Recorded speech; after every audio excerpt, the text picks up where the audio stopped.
وآتوا الزكاة. وقال الله تعالى: وما أمروا إلا ليعبدوا الله مخلصين له الدين حنفاء ويقيموا الصلاة ويؤتوا الزكاة وذلك دين القيمة. قال تعالى: خذ من أموالهم صدقة تطهرهم وتزكيهم بها. عن ابن عمر رضي الله عنهما أن رسول الله صلى الله اللهم صل وسلم وبارك عليه. بني الإسلام على خمس: شهادة أن لا إله إلا الله. Ada syahadatu. Ya, Ya. bisa jadi permulaan, bisa jadi apa itu badal dari al-khamsin. Dua-duanya benar. Syahadatu an la ilaha illallah wa anna Muhammadan abduhu wa rasuluh wa iqamis salata wa ita'iz zakati wa hajjil baiti wa saumi ramadhana muttafaqun alaih. Dah, sampai situ. Dah. Zakat dan keutamaannya. Zakat secara lughah ada beberapa arti.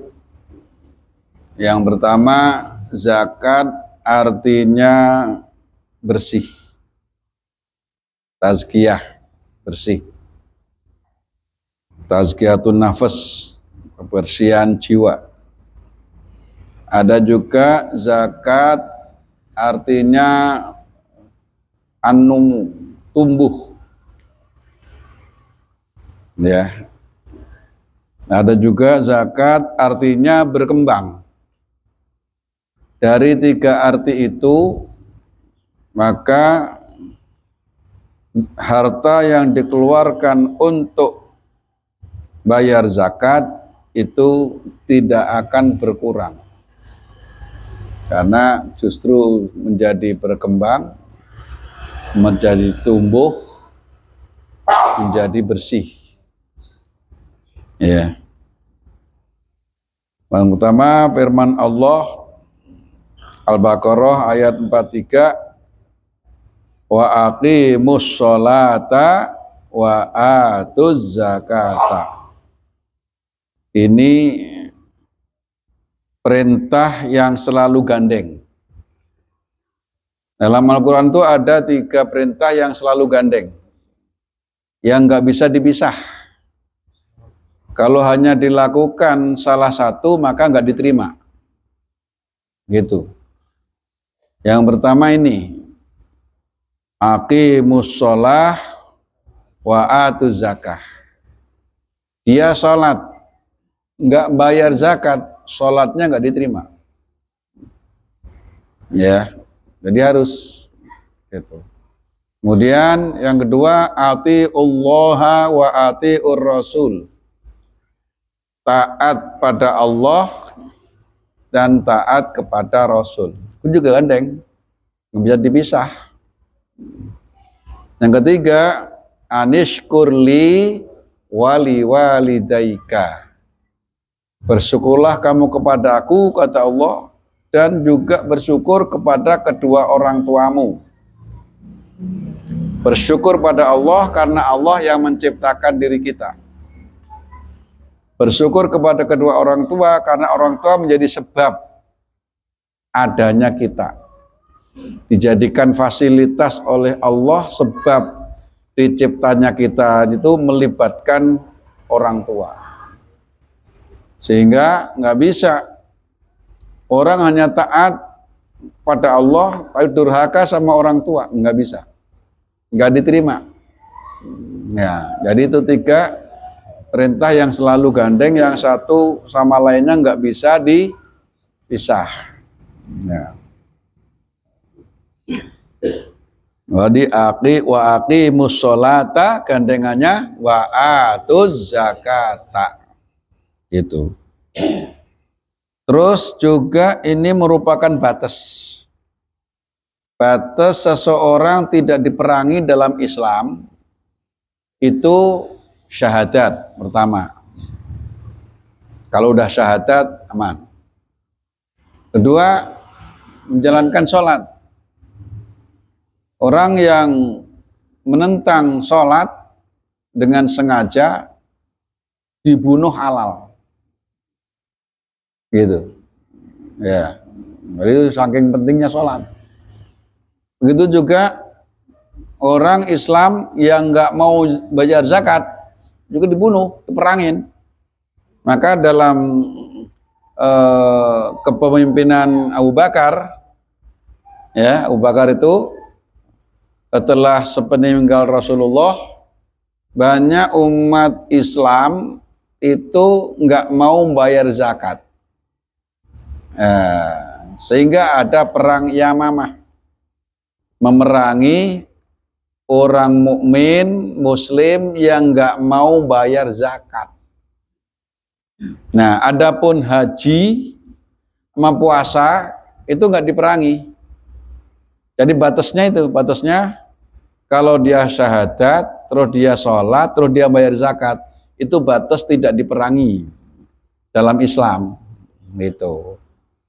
Nah, adapun dia kaya nggak mau pergi haji, nah nanti ada hadis yang menyatakan dia milih mati dalam keadaan Yahudi atau Nasrani, tapi nggak diperangi. Gitu. Begitu juga orang nggak puasa. Lagi bulan puasa banyak nggak orang yang nggak puasa? Perangin nggak? Enggak. Tapi kalau orang yang nggak sholat, kita perintah sholat, oh dia nentang. Kita lagi membawa pedang, kita sabet, mati gitu.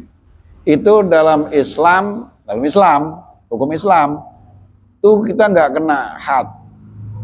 Tapi kalau di negara kita penjara. Gitu. Gitu kan? Jadi batas, ya. Makanya bayar zakat itu harus, karena zakat itu menjadi sendi hidupnya dakwah itu zakat. Orang nggak mau zakat, nggak mau infak, ya perekonomian mati. Gitu.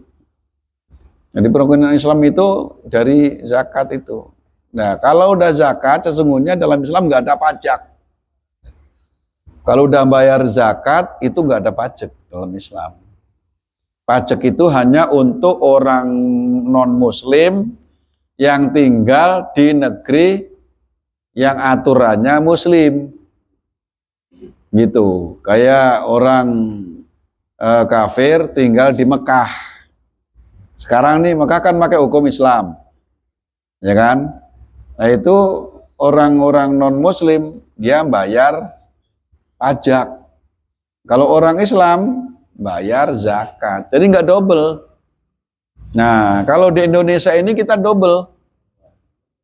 Sehingga banyakan yang nggak bayar zakat. Karena kalau nggak bayar zakat, kita nggak ngasih sanksi. Sebenarnya kalau nggak bayar pajak, nggak dibikinin KTP.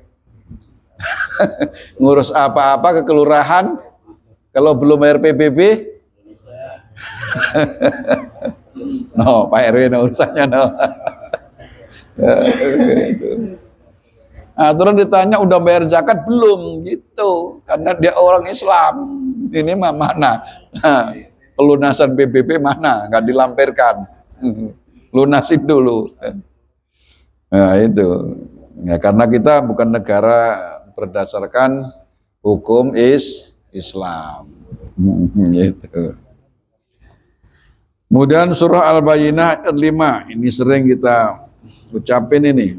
Karena di sini ada 3 macam, yaitu menyembah Allah, kemudian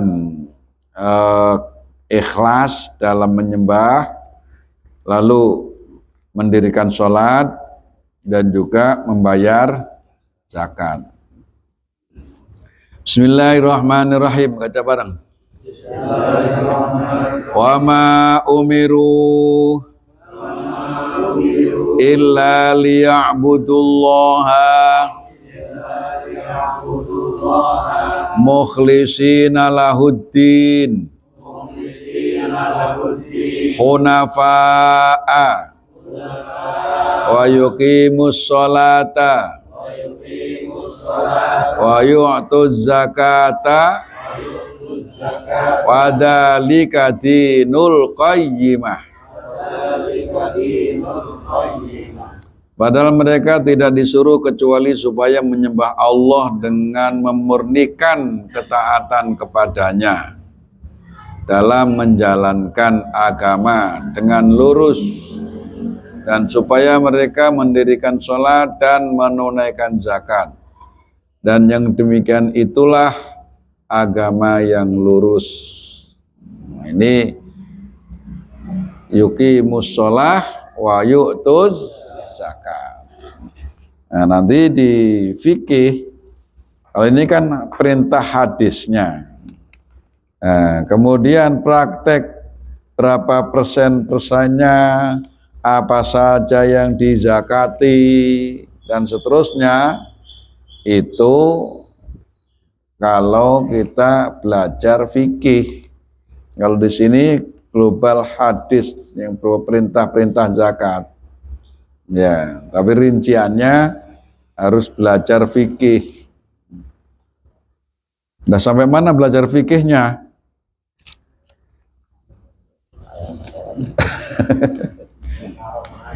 Iya, kita mah air lagi.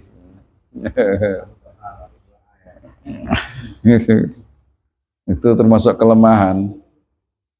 Jadi bab-bab yang bersinggungan dengan kehidupan sosial itu sering enggak sampai dibahas. Nah, yang dibahas hanya ritual ibadah keseharian. Nah, padahal orang beribadah lalu dia tidak membayar zakat, ibadahnya bisa ditolak. Harusnya belajar itu ya komplit, dan juga dilaksanakannya dengan komplit, gitu. Cuma kita belum sampai ke situ. Wa qala ta'ala khudh min amwalihim shadaqatan tutahhiruhum wa tuzakkihim biha. Kalau ngikutin ayat ini berarti zakat itu adalah diambil, didatengin. Jadi orang-orang kaya itu didatengin. Siapa yang datengin? Amil. Jadi amil itu tidak hanya sekedar membagi zakat, tapi termasuk mengumpulkan zakat, ngambilin zakat dari orang-orang yang dia punya kewajiban untuk mengeluarkan. Gitu. Jadi di kampung ini, di kampung Pondok Pucung ini, ada beberapa orang kaya yang dia itu kewajiban mengeluarkan zakat, zakat mal. Nah, itu kalau yang disebut amil itu datengin jadwalnya, siapa ini bulan apa dia harus bayar zakat, datengin, diambil. Nah, kalau praktek kita amil zakat, terutama kalau Ramadan, itu hanya sekedar ngapain? Bagi, terima, kagak ngambilin. Itunya sesungguhnya itu belum sah sebagai amil. Karena amil itu harus diangkat oleh pemerintah. Kalau sekarang kan ada Barnas. Ya, itu sesungguhnya begitu. Tapi Barnas juga belum maksimal karena dia belum ngambilin. Itu hanya pada nerima juga. Gitu. Jadi lafadznya khud apa? Ambillah. Ya kan? Berarti diperintah untuk ngambilin. Datengin orang yang berhak menunaikan zakat. Nah, setiap masjid punya bisa membentuk amil zakat, membentuk panitia zakat yang sifatnya terus. Nah, untuk mendata orang-orang yang punya usaha di kampung itu, diajak negosiasi, kemudian sebagai orang mukmin muslim berkewajiban mengeluarkan zakat setiap tahunnya gitu. Nah, terus dicari dah mulai usahanya kapan. Nanti kalau sudah genep 1 tahun ketemu gelang, dia ngeluarin zakat berapa persen gitu. Emang diambilin. Ya. Ambillah zakat dari sebagian harta mereka, dan zakat itu, dengan zakat itu kamu membersihkan dan mensucikan mereka. Kalau membersihkan secara dohir, itu membersihkan harta. Harta kalau sudah dikeluarkan zakatnya, maka harta yang tersisa itu menjadi bersih. Kalau harta belum dikeluarin zakatnya, seperti masih ada tulang dalam daging. Berarti orang yang makan hartanya sendiri, tapi belum dikeluarin zakat, di situ masih makan harta orang miskin. Karena belum dikeluarin. Itu. Berarti waktu tohiruhum ini bersih dalam segi hartanya. Nah, kalau waktu zakihim bersih dalam segi rohaninya. Jadi orang yang sudah taat kepada Allah, sudah mau menjalankan perintah Allah mengeluarkan zakat, maka rohaninya berarti dia bersih. Karena sudah ada kepatuhan di situ. Gitu. Sehingga ada tutohiruhum, ada tuzakihim. Ya. Dan orang yang membayar zakat nggak bakalan rugi. Karena Allah jamin yang dikeluarkan itu justru menjadi tumbuh, jadi berkembang yang tersisa itu, gitu. Jadi harta yang tinggal, nah itu benar-benar bermanfaat. Hadis Ani bin Umar radhiyallahu anhuma anna Rasulullah sallallahu alaihi wasallam qala buniyal islamu ala khamsin. Didirikan, dibangun. Ya. Islam itu atas 5 dasar, 5 rukun. Ya. Rukun itu pokok. Jadi nggak bisa ditinggal salah satunya. Ya. Yang pertama syahadatu boleh. Kalau syahadatu berarti dia menjadi istinab dari awal atau jadi badal. Dari bunyal al-islamu, al-islamu jadi syahadatu, menjadi badal. Kalau syahadati, ya bisa karena dia lanjut, jadi mudhof ilaih, ala khamsin syahadati alla ilaha illallah, lanjut. Ya, boleh. Kalau nahwu itu yang penting tahu alasannya, gitu. Yang pertama syahadatu alla ilaha illallah. Yang kedua wa anna Muhammadan abduhu wa rasuluh. Ya. Yang ketiga, yang kedua tadi Muhammad Rasulullah itu satu paket. Yang kedua wa iqamis shalah. Yang ketiga wa itaiz zakat, bayar zakat. Jadi bayar zakat rukun Islam keberapa? Ketiga. Setelah sholat. Sholat kedua, zakat ketiga. Terus wa hajjil baiti, biasanya puasa Ramadan dulu, tapi di sini haji dulu. Tapi hanya urutan. Ya, pelaksanaannya Ramadan dulu apa haji dulu? Nah, Ramadan dulu. karena haji itu hanya kepada orang yang mampu. Kalau Ramadan kan emang tiap tahun, gitu kan? Nah, muttafaqun alaih. Nah, ini kalau kita sudah melaksanakan 5 rukun Islam, itu kita sudah aman dunia akhirat. Ya alam kubur kita nggak akan mendapatkan siksa. Kalau 5-5-nya ini sudah kita laksanakan. Ya. Nah, nanti masing-masing itu menjadi benteng. Orang yang meninggal baru ditinggal sekira 7 langkah dari yang ngubur, itu perkiraan waktu. Bukan masing-masing harus 7 langkah dulu. Ntar kalau nggak pulang-pulang, mereka tanya-tanya. Gus Dur sampai hari ini belum tanya. Orang-orang nggak pernah sepi, dari mulai dikubur sampai sekarang belum pernah putus. Jadi tanya-tanya dong. Ya.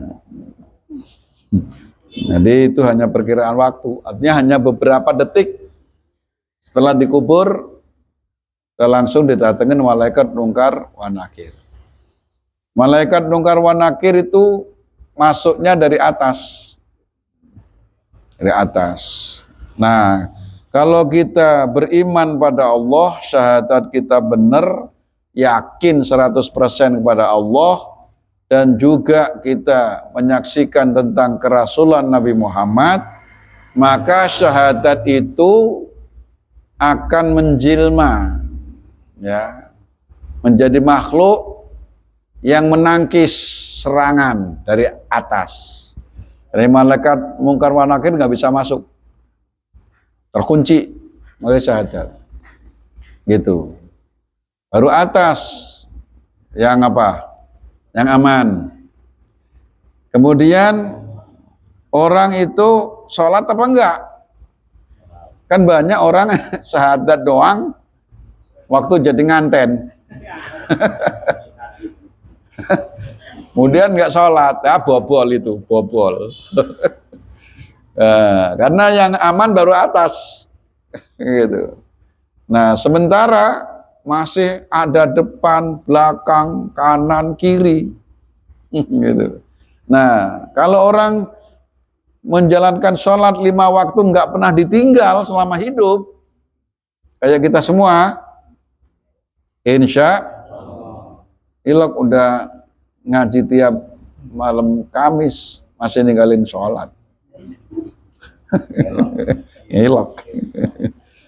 Nah, kalau dia udah sholatnya 5 waktu sampai akhir hayat, maka sholat ini membentengi bagian depan.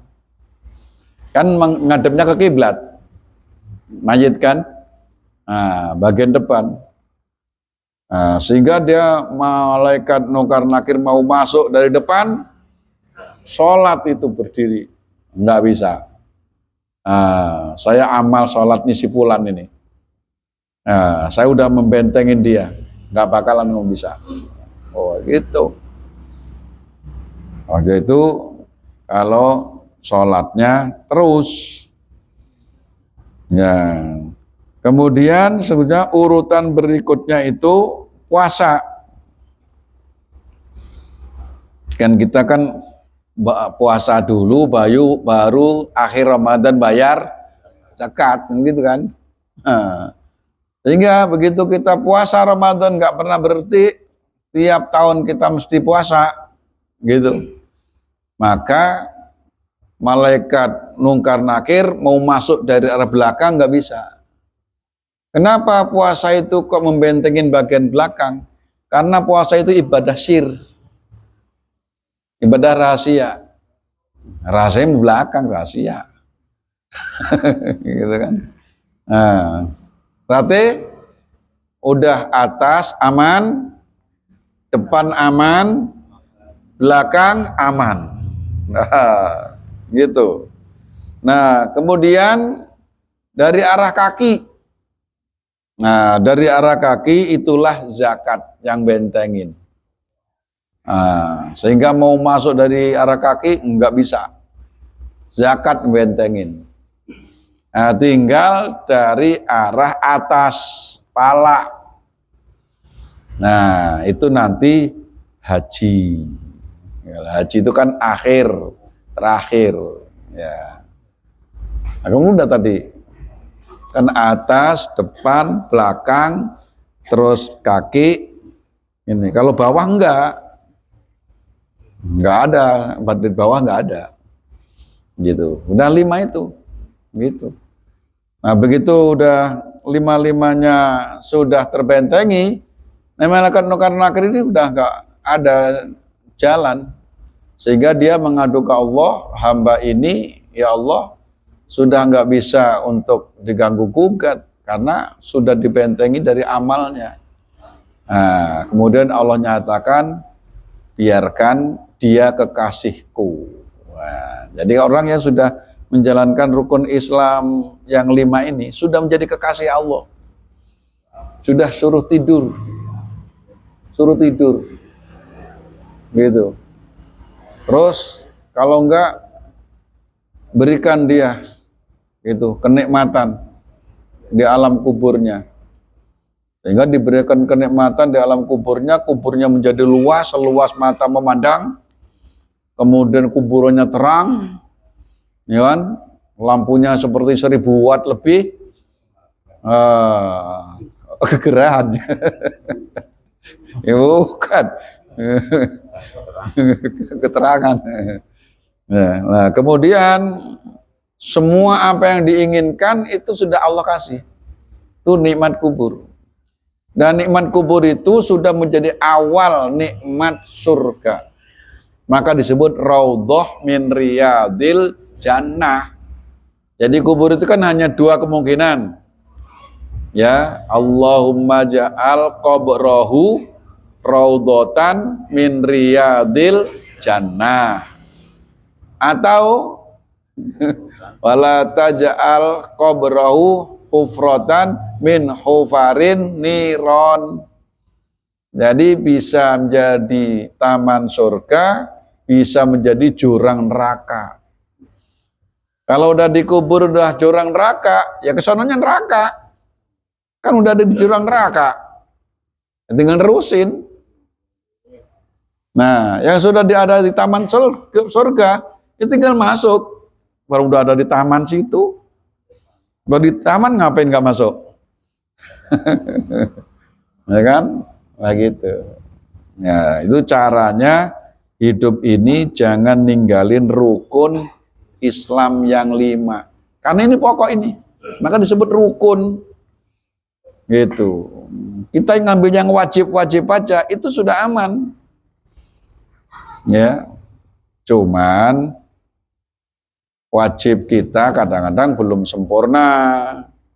Supaya nanti kalau kekurangan ada tambelan, maka laksanakan sholat sunat. Begitu diperiksa, no bolong-bolong ini. Nah, sehingga dilihat ada sholat sunatnya, diambil buat nombokin. Makanya selain yang fardu, jangan tinggalin sholat apa? Sunnah, yaitu qobliyah dan ba'diyah. Jangan habis itu lalu ngacir aja. Belum sholat itu. Dah, sampai di situ. Ada pertanyaan? Ya, silakan.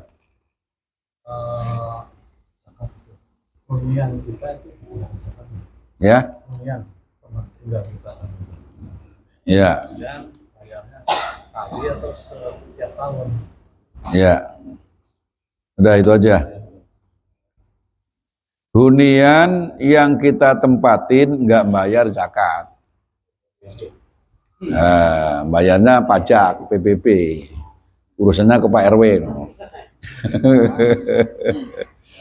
Nah, tapi kalau hunian dikontrakin, nah itu namanya bisnis. Itulah baru bayar zakat. Nah, bayar setiap tahun. Pak Haji Slamet punya kontrakan 50 pintu. Nah, satu pintunya misalnya 1 juta. Berarti setiap bulannya berapa? 50 juta. Oh, 50 juta sudah ada 1 nisab belum? Sudah. Sudah. Tapi kalau harga emas sekarang sih belum. karena emas sekarang 2 juta. Berarti hampir 200 juta ya, kali 83 ya kan, taruhlah kali 100 udah 200. Nah, berarti itu kan sebulan baru 50 tadi itu. Nah, sedangkan itu dihitung tahun. Berarti kalau sebulan 50, setahun berapa? 600. Kalau 600 juta berarti sudah nisab belum? Udah. Kalau harga emas itu 1 juta atau 2 juta, nisabnya itu orang punya duit 200 juta udah 1 nisab. Sedangkan tadi udah 600 juta. Berarti sudah melewati nisab. Begitu ketemu haul, mulai kapan dulu bikin kontrakan, mulai bisnis kontrakan, misalnya bulan Januari, ketemu Januari, jumlah jambleh ada 600 juta, maka diambil 2,5%. Itu. Nah, sama dengan warung, di total dalam setahun. Itu. Kemudian dikroskan dengan emas. Itu. Ada nggak dalam setahun nih 200 juta omsetnya? Ya, kalau ada omsetnya ada 200 juta, maka dari seluruh yang ada itu kena 2,5%. Baru aman. Nah, kalau kambing 40 ekor. Kalau cuma punya 1 ekor, nah ini 1 ekor semua ini. Pada punya ekor semua ini kan yang datang. Kalau itu mah nggak kena. Kalender Hijriah apa Miladiyah? Ya terserah, yang penting ketemu tahun. Tapi yang banyak kalau urusan agama ya Hijriah. Iya, ada selisih 15 hari dalam 1 tahunnya. Ini lebih cepat bulan Hijriah. Itu. Ya, yang dijual belikan, kalau yang dipakai enggak. Pokoknya barang yang berhenti itu enggak kena. Barang yang berhenti. Kalau dipakai sendiri kan berhenti. Ya. Terus emas juga, kalau dia yang dipakai setiap hari, dipakai hiasan, dia enggak kena. Tapi kalau disimpan, dia kena. Gitu. Punya emas berapa gram? Ya, kalau istri saya punya emas 80 kilo.